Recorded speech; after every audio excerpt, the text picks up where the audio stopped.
नमस्कार दोस्तों, मैं धर्मेश यादव बीटीटीसी वैशाली के यूट्यूब चैनल पर आप लोगों का स्वागत है। आज हम लोग डीएलएड फर्स्ट ईयर के अंतर्गत यूनिट 5 के अंतर्गत जो है और अध्ययन करेंगे। जो है यूनिट 5 में है कोहलबर्ग का नैतिक विकास का सिद्धांत, moral development theory of Kohlberg. Kohlberg American मनोवैज्ञानिक थे जो जीन पियाजे का एक सिद्धांत था, संवेगात्मक जो विकास का सिद्धांत दिए थे। इसके बाद नैतिक विकास का सिद्धांत जीन पियाजे भी दिए। इसके बाद उनके सिद्धांत के बाद कोहलबर्ग जी ने नैतिक विकास का सिद्धांत दिए और एक बच्चे में या व्यक्ति में नैतिक विकास का डेवलप यानी विकास किस आधार पर होता है, इन्होंने उस पर शोध कार्य किया। सर्वप्रथम इन्होंने नैतिकता को बताने की कोशिश की, बताई कि नैतिकता वह गुण होती है जिससे सही व गलत का हमें पहचान होता है। कि नैतिकता वह गुण जिससे हमें सही या गलत का पहचान होता है, अर्थात समाज में क्या गलत है क्या सही है, इसकी पहचान हमें नैतिकता के आधार पर होती है। इन्होंने इस सिद्धांत को अवस्था सिद्धांत के नाम से भी बताया, जो है कि इसको अवस्था सिद्धांत के नाम से भी जाना जाता है। और लॉरेंस कोहलबर्ग जो है अपने सिद्धांत को मुख्य 3 भाग में एवं उप 6 भागों में बांटा था, जो है। और यह जो उनका सिद्धांत था वह सार्वभौमिक के नाम से भी जाना जाता है। सार्वभौमिक कहने का आशय यह है कि यह सिद्धांत जो है किसी राज्य से, किसी देश से, किसी स्थलीय सीमा से कोई मतलब नहीं है, बल्कि जो भारत में है वही ऑस्ट्रेलिया में भी रहेगा, वही अन्य देशों में भी इसी आधार पर किसी भी बच्चे पर, किसी व्यक्ति पर काम करेगा, जो है। चलिए देखते हैं इनका जो है किस प्रकार वर्गीकरण। मुख्य 3 है। पहला वर्गीकरण था पूर्व परंपरागत अवस्था यानी प्री कन्वेंशनल लेवल। यह जो है 4 से 10 वर्ष के बीच में होता है, जो है। इन्होंने बताया कि जब बालक बाहरी घटना के आधार पर किसी व्यवहार को नैतिक या अनैतिक मानता है। इनकी कहने का आशय था कि जो मोरालिटी होती है, जो नैतिकता होती है बालक के अंदर, वह किसके आधार पर घटित होती है? बाहर के आधार पर घटित होती है बच्चे में। बच्चे के अंदर से नैतिकता नहीं आती है, बाहर से आती है। कोहलबर्ग जो का जो पहला लेवल था पूर्व परंपरागत स्तर, इन्होंने एक ही बात बताया कि जो बच्चे के अंदर नैतिकता आती है वह बालक के अंदर से न आकर बल्कि क्या समाज से आती है, बाहर से आती है। इन्होंने अपने पूर्व परंपरागत अवस्था को 2 भागों में पुनः बांट दिया। पहला का नाम है आज्ञा व दंड की अवस्था। तो आज्ञा व दंड की अवस्था के बारे में हम देखते हैं। इन्होंने बताया कि नैतिकता बंद पर आधारित होती है। नैतिकता का मुख्य आधार दंड होता है। नैतिकता बाहरी तत्वों द्वारा निर्धारित होती है। अर्थात कहने का आशय यह है कि यदि कोई बच्चा चाहे 5 वर्ष का हो, 6 वर्ष का हो, यदि किसी खिलौने के साथ खेल रहा हो और उसकी कोई भी गार्जियन हो, मम्मी हो, पापा हो, यदि उस खिलौने को वह तोड़ता है तो उसका गार्जियन खिलौने को छीन लेता है और उसको यह डर पैदा करता है कि यदि तुम खिलौने को तोड़ोगे तो मैं खिलौने को नहीं दूंगा, जो है। इस डर से वह दूसरी बार जब खेलता है बच्चा, तो वह खिलौनों को नहीं तोड़कर आराम से खेलता है, जो है।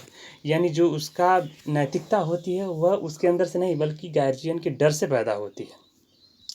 फिर दूसरा इनका है अहंकार की अवस्था। क्या होता है अहंकार? अहंकार मतलब ईगो। ईगो का मतलब यह होता है कि अब इस स्टेज पे बच्चा जो है, यह जो अभिभावक बच्चे के अंदर डर पैदा करते हैं, वह डर को जो है दूर करने के लिए अपने स्वयं की इच्छा के आधार पर किसी कार्य को करता है। अर्थात कहने का आशय है कि बालक में अहंकार होता है। यदि उसका कोई उद्देश्य झूठ बोलने या चोरी करने से पूरा होता है तो वह उसे अनैतिक नहीं समझता है।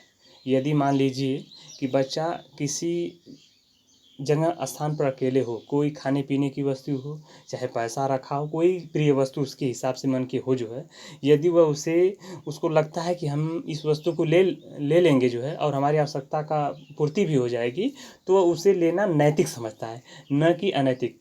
वह यह नहीं समझता है कि यह हमारी वस्तु है या लेने से नुकसान होगा, इस बात को वह बच्चा नहीं समझता। इसलिए हमें एक बात का ध्यान देना है कि जो यदि कहीं प्रश्न आ जाता है सीटेट में कि कौन सी अवस्था होती है जो जिसमें बच्चा स्वयं की इच्छा के आधार पर चलता है कोहलबर्ग जी के अनुसार, तो वह कौन सी अवस्था है? अहंकार की अवस्था होती है। एक बात और ध्यान देंगे कि यह पूर्व परंपरागत अवस्था में बच्चे की जो नैतिकता होती है किसके द्वारा प्रभावित होती है? बाहरी तत्व द्वारा होती है, न कि जो है बालक के अंदर होती है। फिर देखते हैं हम कि दूसरा अवस्था क्या है। दूसरे अवस्था का नाम था इनका परंपरागत अवस्था, कन्वेंशनल स्टेज। यानी यह अवस्था 10 से 13 वर्ष तक चलती है। यह अवस्था 10 से 13 वर्ष तक चलती है। और क्या बताया इन्होंने कि इस अवस्था में बच्चे का व्यवहार उसके माँ बाप या किसी बड़े व्यक्ति द्वारा बनाए गए नियम पर आधारित होती हैं। इसके भी दो भाग हैं। इन्होंने बताया परंपरागत अवस्था में कि यह अवस्था जैसे कि पूर्व परंपरागत अवस्था 4 से 10 वर्ष थी, उसी प्रकार जो दूसरा भाग जो मध्य वाला था परंपरागत अवस्था, हुआ 10 से 13 वर्ष होता है जो है। कहते हैं कि इस अवस्था में बच्चे का व्यवहार उसके माँ बाप या किसी बड़े व्यक्ति द्वारा बनाए गए नियम पर आधारित होती है। जैसे इसका भी दो भाग है। पहला भाग का नाम है प्रशंसा की अवस्था। और जब जब ये प्रशंसा की अवस्था में होता है, स्टेज में होता है, तो उसमें क्या क्या घटनाएं घटती देखिए। बालक उस व्यवहार को नैतिक मानता है जिससे उसे प्रशंसा मिलती है। पहले पॉइंट में उन्होंने बताया है कि बालक उस व्यवहार को नैतिक मानता है जिससे उसे प्रसन्नता मिलती है, और कोई भी व्यवहार प्रशंसा पाने के लिए ही करता है। और इसी अवस्था को गुड बॉय बैड बॉय का ही जो है कि एक रूप माना जाता है। इस अवस्था को good boy and bad boy की अवस्था के नाम से भी जाना जाता है। कभी कभी यह प्रश्न हमसे पूछ लेता है कि जो बालक करता है वो प्रशंसा, कि हम कोई कार्य करेंगे प्रशंसा। जैसे मान लीजिए कि दो बालक हैं, मोहन और सोहन। कोई मोहन पेंटिंग बनाता है और एक सोहन पेंटिंग बनाता है। मान लीजिए मोहन की पेंटिंग बनाकर अपने अभिभावक माता पिता को दिखाता है। उसका पिता कहता है बहुत वेरी गुड, बहुत अच्छे, जो है आप तो पहली बार में अच्छा प्रयास कर ले गए जो है। उसी जगह सोहन पेंटिंग अपना बनाता है, उसके पिता न आप तो कलर को जो है कि ख़राब कर दिए, इतना वेस्ट चला गया जो है, आप अच्छे चित्रकार नहीं बन सकते, आपकी पेंटिंग अच्छी नहीं है। अर्थात हम बालक को जो है पहले जो सीख रहा है उसको हम बाधित कर रहे हैं। अर्थात राम जो मोहन और सोहन दो बालक हैं, उसमें से मोहन यह समझता है कि यह हमारी नैतिकता है, आज जो हम काम कर रहे हैं चित्रकारी, यह हमारी नैतिकता है। जबकि सोहन को यह महसूस होता है कि यह हमारी नैतिकता नहीं है, क्या है, अनैतिकता है। अर्थात हम गलत कार्य कर रहे हैं। इस आधार पर जो है इस एज में होता रहता है जो है। पुनः हम इसके दूसरे भाग को देखते हैं। इसको कहते हैं सामाजिक व्यवस्था के प्रति सम्मान की अवस्था। अर्थात कि समाज के कुछ नियम होते हैं। इन्होंने बताया कोहलबर्ग ने, कुछ आदेश होते हैं, कानून होते हैं, न्याय होते हैं, जिसके आधार पर पूरा समाज चलता है। इस जो कानून का, आदेश का, जो न्याय का विरोध करता है उसको समाज बहिष्कृत कर देता है। इस डर से बच्चा जो है करता है जो किसी कार्य को। फिर है कि सामाजिक नियमों के विरुद्ध कार्य को अनैतिक मानता है। जैसे कि मान लीजिए अभिभावक कहते हैं कि नहीं, फिल्म नहीं देखनी चाहिए, शराब नहीं पीना चाहिए, ज़्यादा पार्टी अटेंड नहीं करना चाहिए, शादियों में डांस नहीं करना चाहिए। इस प्रकार के कार्यों की माता पिता रोकते रहते हैं, रोक टोक लगाते हैं बच्चे को जो है। वो मतलब कहते हैं कि आप ये काम करो, ये काम करो।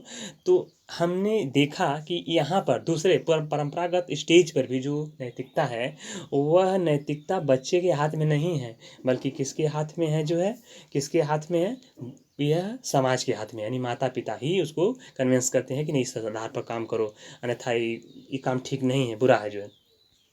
पुनः हम चलते हैं, देखते हैं तीसरी अवस्था, इनका मुख्य अवस्था क्या है। यह है उत्तर परंपरागत अवस्था। तीसरी अवस्था का नाम है उत्तर परंपरागत अवस्था, और इसे पोस्ट कन्वेंशनल स्टेज भी कहते हैं जो है। इसमें नैतिकता बाहर के अंदर से आती है। इसमें नैतिकता बालक के अंदर बाहर से आती है।